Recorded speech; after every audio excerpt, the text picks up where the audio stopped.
ஜெய் சீதாராம். அனைவருக்கும் வணக்கம். இன்றைய பஞ்சாங்கம் குரோதி வருடம் தட்சிணாயன புண்ணிய காலம் சரத் ருது கார்த்திகை மாதம் 23ஆம் தேதி ஞாயிற்றுக்கிழமை 8/12/2024. சூரிய உதயம் காலை 6:21. சூரிய அஸ்தமனம் மாலை 5:40. இது கடலூர் மற்றும் தென்னார்காடு மாவட்டத்திற்குரியது. இன்றைய திதி வளர்பிறை சப்தமி காலை 7:52 வரை உள்ளது. பின்பு அஷ்டமி. நட்சத்திரம் சதயம் பிற்பகல் 2:37 வரை உள்ளது. பிறகு பூரட்டாதி. யோகம் ஹர்ஷனம் அதிகாலை 5:47 வரை உள்ளது. பிறகு வஜ்ர யோகம்.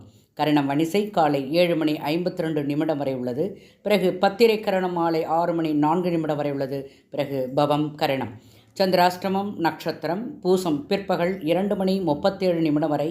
பிறகு ஆயில்ய நட்சத்திரம். மேலும் ஜோதிட தகவல் அறிவதற்கு ஸ்ரீஹரி சக்கரா செல்வாம்பிகை நாச்சியார், பாண்டிச்சேரி 9789442808. வாழ்க வளமுடன். நன்றி, வணக்கம்.